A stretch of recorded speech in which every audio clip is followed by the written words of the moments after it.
Hello, everyone. We're back with another episode of What's the Hype? Probably our last episode of the year. Have Jim and Adam with me, two distinguished guests of the pod, to the two OGs.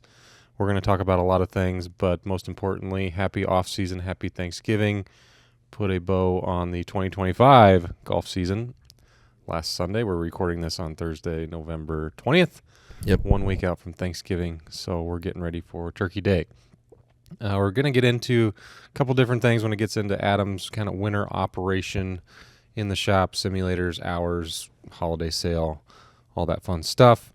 And then Jim's going to really do a deep dive into everything that they accomplished this fall. There's several things on the golf course that you may have seen, may have not have seen, and then also a really big project that we're going to start here in the next couple weeks between 4 and 5, which you will definitely notice if you drive down Northwest 70th here in the next couple weeks, as well as next spring. So, first of all, I just want to say thank you to both of you guys. You guys did a hell of a job this season, making sure that our membership was taken care of, both golf course conditions, service in the pro shop. Really thought this year, all around in every department, went really, really well. A lot to be proud of. We had our departmental goals we set forth early this past January. And I really think that every department hit them on the head, but you guys really did a nice job. And you guys are busy. You guys grind hard, early mornings, late nights for Adam with events, different things. 7 days in a row, 10 days in a row, turns into 15 days in a row sometimes during the peak season. But you guys never complain. You put your head down, you just make it happen, and that's what I appreciate. So thank you for that. Adam, time to take a deep breath, huh? Yeah. Golf season's done. Golf is done. It was an exciting year. It was a great year. Like Evan said, busy. Just under 30,000 rounds, 29,500 some. So golf course was used. And we would like you to keep coming out and using the golf simulators this winter. The simulators are going to open December 2nd, Tuesday. And they're going to run concurrent with our shop hours. So the first tee time, I think, is 10:30. Last tee time is 3:30. New and exciting for us this year is we bought a Garmin R50 Approach. So it's going to be a much better second unit for us. The way I'm going to kind of describe it is if you want to kind of just have fun with the boys and come out and play golf on a golf course, there's a ton of them on this Garmin. We found the Augusta National's on there, Augusta National Par 3's on there. So that unit's going to be great for playing golf and having fun. It'll still give you all the numbers you want, but it's not as quite as good as a TrackMan unit. So when you're signing up for the simulators, the front nine sign up, that will be the TrackMan unit. The back 9 will be the Garmin R50 unit. So be aware of what you're signing up for, and when you get there, we'll get you all set up and ready to go for that. Like Evan said, the holiday sale is approaching December 6th. You'll have to find out what the theme is when you get there on December 6th. It's from 10 to 5 or 10 to 4. Just like previous years, you can draw your discount for apparel. There'll be specials on golf bags, sunglasses. Pretty much everything in that shop will be priced to move. A lot of great stuff in there for all your golfing needs, and even for the non-golfer. A lot of sunglasses and stuff that people who don't play golf would appreciate, I would think, at Christmas. So that's December 6th, and do remember you do have to spend your shop credit and gift certificates before the end of the year. So great way to spend some money and get some great gifts. So just to verify, the shop sale is the 6th, not the 7th. 6, 7? Kind of walked me right into that one, Adam. Now you got me concerned. Is it really the 6th? I think It's the 6th, yeah. Okay. Maybe Sorry. everything will be 7% off. I don't know. You're going to kill me. 67% off? I don't Oh, know wow, about that. there we go. You're I don't killing think the me. board You're will prove killing that. me. 67. Yeah. That's a steep discount. Great way to lose some money. Yeah. So Sarah, she's got all her stuff planned out, similar to last year or different, or? Yeah, it'd be very similar to last year. Okay. Her programs will start after the first of the year. I think that way you don't have to worry about traveling for Christmas and the holidays. So she probably has an email sent out. I'm really good at reading emails, so don't ask me if it's sent out or not. But you can definitely get all her information. Email the shop or call the shop, and we'll make sure you get what you need as far as winter programming for Sarah. Great. Thank you, Adam. You're welcome. Jim, we'll turn it over to you. Very good. Looking at my notes here, we opened the golf course on March 14th. I think that was a Friday. Remember that day? I think it was beautiful that day. if I remember Usually right. is. It usually is, yeah. And then we closed this past Sunday, the 16th. So definitely a long season. The golf course definitely needs a break. It's been a lot of play, a lot of cart traffic. Just boys golf this fall. Just a lot of action out there. So It saw a lot of use this year. That's for sure. We started out really good. We had a nice spring, Mhm. with pretty mild-ish spring weather for Iowa.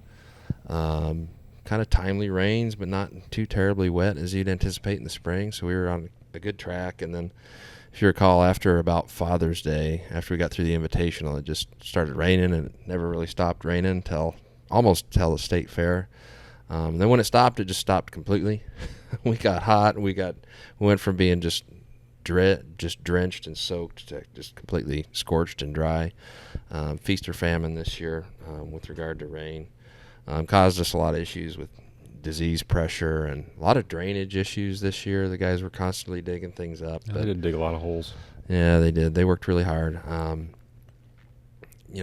felt like I didn't have a lot of control over course conditions, playing conditions, green speed, because it seemed like every day we were dealing with some sort of rain where it was throwing off our plans, or we got a lot of mineralizations and nutrients and that sort of stuff going on, and so we didn't have a lot of control over the variables that we like to have control over.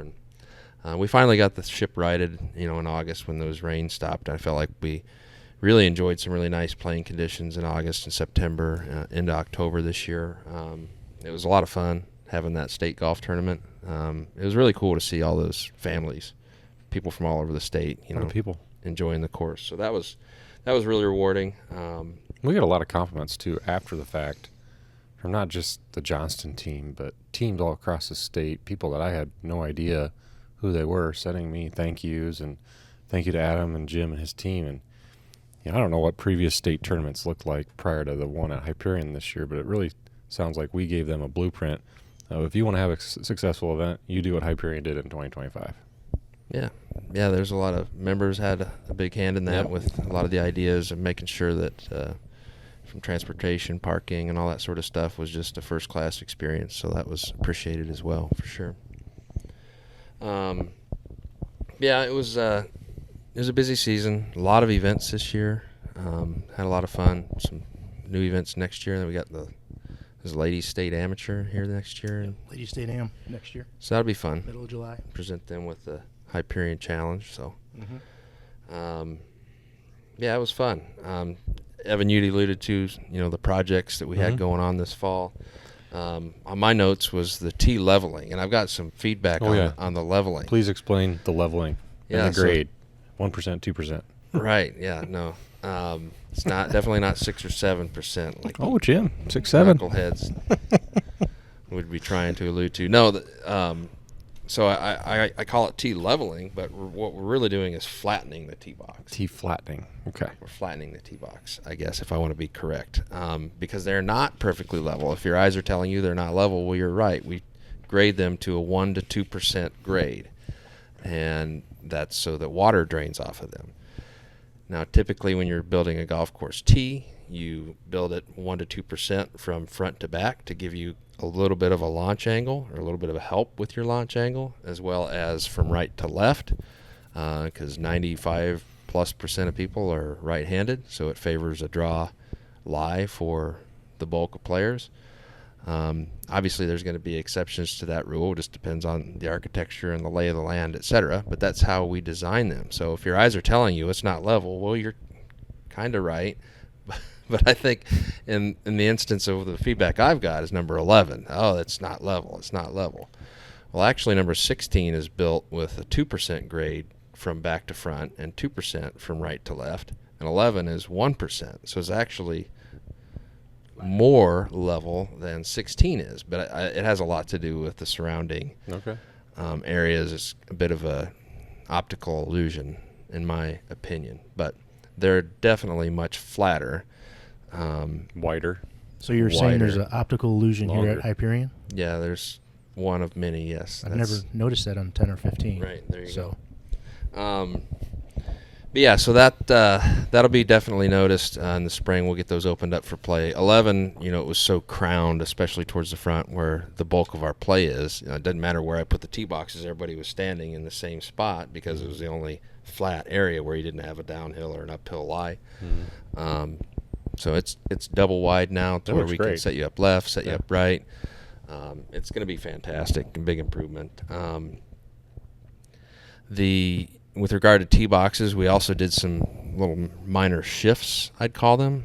Minor in, the extent of the work, but I think they'll be really impactful on holes 2, 3, and 4, where the trees along the fence have grown and grown and grown, and now even if I set the tee boxes up to the right of number 2, well, half of your shot path is taken away, so everybody works their way to the middle of the tee. So we essentially moved them over about, 10, 12 feet. Just depends on the hole, on holes 2, 3, and 4. 4 was probably the most aggressive, but that's to coincide with the fairway shift that we're going to do later this fall. So those really turned out really nice. I didn't realize what that would do until you showed me last week, and it's amazing with just basically moving the bent grass. It's going to make a big difference. Yeah, so I looked at areas where it was already flat outside of the tee box to where we could just shift the sod without having to move a bunch of dirt. Obviously, we could move dirt, and that's just a lot more intense, a lot more work, tear things up. You need equipment to do that. We just simply did it with a sod cutter and a little bit of effort. So, well, and all these things we're doing outside of really lower practice, which we'll talk about next, follow the golf course master plan. Yeah, it's nice having that in place. Yes. We did that early on in my Hyperion career. Yep. Because I knew that we had a number of issues that we wanted to correct, and it's just kind of a roadmap for the things that, the little improvements that we make to the course. So, why don't you talk about lower practice? I know that wasn't really a fall project. We started that. Late summer. Beginning of August. That's really come in really nicely. That we expect to be using that. Memorial Day? You think? Yeah. Oh yeah, we'll be able to use that in the spring, but. The idea there was to just kind of expand the offering there because we do have really nice practice facilities. In the Metro, I think we've got as many practice greens, a nice big range that maybe others don't have, and we also have a huge junior program. So Sarah has just bunches and bunches of kids, clinics, groups all the time. So being able to offer multiple spaces for her, while yet having our membership have an area where they can go if they want kind of a more private, quiet, practice session on their own. I think that's a feather in our cap, and that's kind of what we were shooting for with lower practice. Obviously at the east end of the range, we've got a really big short game area where you can set up a lot of different shots. If Sarah has a big group, she can go over there. If she's got a smaller group, maybe the session is shorter, she can stay over here and use lower practice. But I see that approach that we added being a spot where she can have, maybe 10, 12, 15 kids over on that approach, maybe 4 or 5 stations hitting into that green. And then the same thing with the practice bunker that we added. The idea was to be able to have, maybe 4 or 5 stations where we could have, kids paired up. You could have 8 or 10 kids working bunker shots down there. So places to spread out, places to have, maybe different groups of kids going to the range, different groups of kids going to lower practice. So it's fun to be able to do all these things. It is. Years ago, we were really not doing any of this. Right. When you first came on, we got the master plan going, but none of this, just constant improvements, enhancements to the golf course. Other stuff you're going to see next spring around the club, not on the golf course, which we'll get into probably on another podcast. But we got a new aerifying unit this spring or this summer. When did that come in? I can't remember. Yeah, May, I think. Expensive unit. Another thing that it's nice we can just buy now. It's not the biggest, but it's definitely the baddest. So you were able to, the biggest, the baddest. Okay, I like that. Biggest and the baddest is what we'd like to have. We're going to start a new trend here. Our tractor is only so big. Yeah. So what were you able to do with that this fall? I know you were able to do a few more things that we don't normally do in some areas that are very compacted, green sides, maybe bunkers. I know that's one complaint I hear a lot is, Evan, there's no grass growing around this green or, this bunker. Well, that's where the main traffic area is when people get out of their carts, they walk to the green, they walk over that. But with this new unit, which Jim will explain, we're going to try to improve that. Yeah, so what we bought is a deep tine aerator. We never had one of those before. Up until recently, we haven't had a tractor that was capable of operating a machine like that. It's a $50,000 purchase. It seems silly to talk about those figures, but a big that's the one. reality of the industry right now. But it's heavy duty. We bought the heavy duty machine so we could deep tine the greens ourselves rather than contract that out. And we can deep tine the fairways. You know, historically we'd go 2 or 3 inches down on the fairways. We went 5, 6 inches down. This fall, we'll aim to go a little bit deeper, maybe 6 or 7 inches, like you guys keep insisting on. And we're beating this up. 6, 7. 6, 7. All the kids. Hopefully, get a lot of kids. They're gonna watching love it. This podcast. Drives me nuts. But it's a heavy duty unit, and the idea was that we would be able to run it on fairways for years and years and years, and additionally run it through the roughs. You know, you're gonna hit rocks in the rough. You're gonna hit tree roots in the rough, all that sort of fun stuff. So we bought the heavy duty unit so we could go through those high traffic areas and around those pinch points like bunkers where traffic gets bottlenecked, cart path edges, entrances and exits from the cart paths. We ran that thing for 2 days just in the rough. So Cool. hopefully see some turf quality improvement. Well, I know one area so. too. This kind of gets outside the aerification that you've done, but on the left side of 8, where that was so hard, and you drive your cart across, there's no grass. You guys really improved that this year. I know you've got some other areas, maybe the left side of 1. You might try to do that. I know that's an area that is very hard, and there's a lot of golf balls that end up over there, but that gets into sunlight irrigation. But Yep, all those things. Those are things that are definitely on the list for Jim and his team as we look to continue to improve golf course conditions. I know 5, that cart path right by the green, that's another bumpy area, but all those are on the list, and we intend to get to those in the next year. I forgot to introduce our very special guest, Annie. Speaker. Annie is here today. She is in the greens. She's guarding She's us. the first dog in the greens. She's the first dog in a lot of places. Yeah, she's making sure we're safe. What are you doing? Thanks. Okay. Chill out. Got to give Dad a kiss. Chill out. Lay down. Okay, so I know you planted a bunch of trees this fall. Why don't you touch on the tree work that's going to take place between 4 and 5? This is probably the biggest thing that people are going to see Yep. this winter when they're driving by on Northwest 70th, as well as in the spring when they play their first round or two. Yeah, so, again, we did an inventory of all our ash trees because we're all well aware of the emerald ash borer. We used to have over 150 ash trees, and we started treating them. We were treating about 60 of them, and we've chipped away at those as the years have progressed, the ones that are in bad shape or in bad location, that sort of stuff. All the arborists that you talk to say, yeah, we're treating them, and that's effective, but, they're concerned about, how long can we treat them and how long can we salvage them, and they just kind of cautioned us about being so reliant on ash. And so we're probably going to reduce that population by roughly half. We're still going to have 40 roughly ash trees on a property, and they're going to be the big granddads, the just Right side specimen 18, trees. yeah. And on 5 we have some big guys, and on 4 we have probably 20 or 30 ash trees. I've forgotten the count at this point, but we're too reliant on the ash tree all along number 4. And studying the condition of the trees, and after having taken that inventory and identified we got an issue down there, and specifically next to 4 green, and we all know that Casey's and the road to the right of 4 is so intimidating. Windshields are not fun to purchase. So the master plan already had identified a shift on number 4. So I saw an opportunity with, kind of the continued management of the ash tree population to shift that fairway. And there's going to be essentially a row of trees all along the left side of 4. There's a few maple trees that are all hollow and rotten that are really bad, some ash trees. Gosh, probably 3/4 of the trees down through there are ash. So we'll take a lot of those out, not all of them. It'll be kind of a phased approach in areas, but we are going to expand the fairway next spring.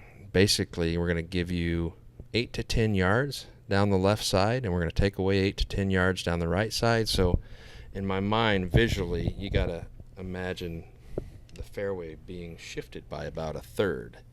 And it doesn't seem like much, but I think it'll be really impactful as you stand over your ball, getting ready to tee off on number 4. We'll start in on that probably after Thanksgiving. We'll start to see the ground freezing up, and that'll allow us to get the skid loader out there and the truck and that sort of thing. And our team will tackle a lot of those, the really treacherous ones, the tricky ones. We'll probably let the professionals tackle those. I think that's a good call. Yep. We'll Extreme have them tree. help.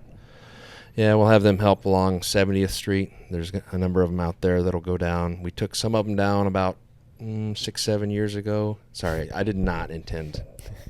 I don't know. That felt That's pretty intentional. That was literally the I think timeline. this is why this is such a trend, because everybody says 6 or 7 years ago or 6 or 7 times ago. Oh, maybe. Anyhow, that was an accident on my part. You're going to go home to your kids tonight and say 6, 7 all over again. Anyhow, I think we're going to hear that no matter what we do. we did remove a bunch a number of years ago. We planted some other trees, and those have really started to come into their own. And so we're going to remove more ash trees. The good news is we'll be able to plant trees on the inside of the fence now. So we'll have room to do that. So I think essentially it's going to take time. It's going to take some getting used to, but long term it's going to be 6-7 years. a good thing for us. Okay, we're beating this pretty hard. Okay, well, thanks, Jim. Excited to see that get started, and then really next spring when you kill off the grass that you're going to seed, and then the grass that you're not going to have anymore on the right side. I mean, this is big. Yeah, This and is- we've already started planting trees between 4 and 5. There's going to be more planted, but I hate to put money into a tree and drop another tree on it and right.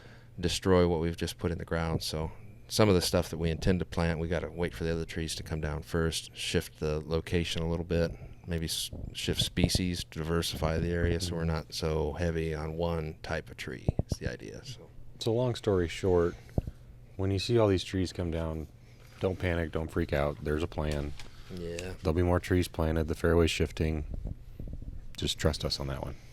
Yeah, the folks, the committee, the board that has seen the detailed plan, the It looks feedback was just outstanding. overwhelmingly positive. So Great. Close the golf course. What all goes into closing the golf course? It's not just we just turn a key and it's over. You've got irrigation. You've got different applicants you're putting on the greens and the fairways. What all goes into that? People probably have no idea. yeah, closing the course, opening the course is a tough decision because you're looking at short-term and long-term weather forecasts, and there's things that you have to get done. Obviously, it's a golf club, and we want members to enjoy the golf course, but at the same time, we got stuff we have to do, and make sure that we have the product that we want in the bulk of the season, in the middle of the season. And there's only so much damage the course can take when there's zero growth going on, when it's dormant. There's no recovery happening with your ball marks, your divots, all that sort of stuff. So, the ground freezing is a really big thing. And last weekend or 2 weeks ago actually, almost, we saw a really hard freeze. So that got us a little bit scared. Obviously, blowing out the irrigation system, draining those lines is a really, really big deal. That's a $4 or $5 million little bit of infrastructure that if that takes heavy damage, I'm probably going to get fired. Let's face it. I mean, that's bad news right there. But yeah, that's an all-day deal, blowing out that system. We got to get our fairways and our greens and our tees treated for snow mold. That's kind of an insurance policy. It just depends on the year, whether or not we'll see those conditions. Trouble is, the opportunity to put something down is now, and you don't know what's going to happen in December, January. So we got those things out. But getting the fairways cleaned up, mowed up, sprayed. Yeah, you need a nice day where we don't have a ton of wind. We can't have precipitation. We're dealing with frost delays, and then try to get everything cleaned up so that you have a good application and good coverage is tough. So the fairways take the better part of a day. Then we got to do the same with greens and tees. That's the better part of a day. And then finally, probably tomorrow already, we'll probably start top dressing greens, just giving them a healthy layer of sand to protect that crown from the drying winds. We will put out a few covers this year. Our sand-based greens 12 over at the range. We may do a few tee boxes if time permits, just to have a little bit of recovery over the winter on those tees. Yeah, that takes the better part of a day as well. Top dress them, cover them, and the ground can't be covered if we're covering our green, or can't be frozen for us to cover the greens, so we can't drive staples in the ground when it's frozen. It's not can't be any windy fun. when you're trying to cover greens. No, you don't. I've seen that one once a couple years ago. I'm like, oh my goodness, it's like flying a kite. You want to have a little bit of wind because the wind helps you, but if it's too windy, yeah, you can take a ride. Yeah. So. All right. Well, appreciate your guys' time today. We're going to wrap things up. Just again, want to say thank you to you both for all you do, and all the things you did this year, past years. I mean, you guys make it happen, which is great. And then, peak season, we had 200 staff members on our payroll in July, and that's a lot of people. But they all bought in, and I think that all contributed to how good of a year we had, really across all departments. So it's nice we can kind of take a deep breath and get a little rest, recharge a little bit. I had a conversation with my staff. Like, this is probably the most fun I had at Hyperion I think this is my 8th or 9th year here. 9th. Yeah, it's just kind of a testament to their dedication, professionalism, attitudes of my staff. It goes a long way in, making sure that I'm having fun when I'm here, because, I try to insulate them from a lot of the pressures that come with the position and just let them do their jobs. And when they just kind of take care of everything, it makes my life a lot easier. So it was a lot of fun for me. They worked really hard and made it easy for me, made it easy for all of us, and really enjoyable. So, yeah, without them, there is no golf. Doesn't happen, yeah. Thanks to the Greens and Ground staff. Yes, thank you, Greens and Ground staff. Maybe And that's coming from the villain, evidently, because I guess I'm ornery. I don't know. Maybe thanks to the golf staff too. Yeah, they work hard. Everybody works hard. To Evan's point, it's a total team effort. When Jim's having fun, that means I could have more fun because he's happy. Yeah. I'll tell you one thing, Jim. Getting back to the green speed, October, the greens were just, I don't know if I've ever seen them that fast. Yeah, that fast for that many days in a row. And then, like, consistent. those poor boys in the 4A boys state, I was sitting in the sunset watching 18, and oh no, they had some trouble. Yeah, we won't belabor the thing with some deep agronomic stuff, but I was at a decision point, and we wanted to keep them relatively quick, then have them get really, really slow, right? And I've seen Octobers where we get some warm and humid weather, and then we have Octobers when it's cool and dry, and we were right where we wanted to be, and then it got really cool, really dry right before that event started, and we kind of stayed that way. So it was definitely quick. You wouldn't even do anything to them. I mean, there'd be days where you wouldn't even mow or roll. You just go play. Yep. Crazy. That's how the seasons work. Yeah. All right. Well, thanks, guys. Happy Thanksgiving to everybody that's listening, and happy Thanksgiving to you guys and your families. We'll probably be back in 2026. Perfect. Happy winter.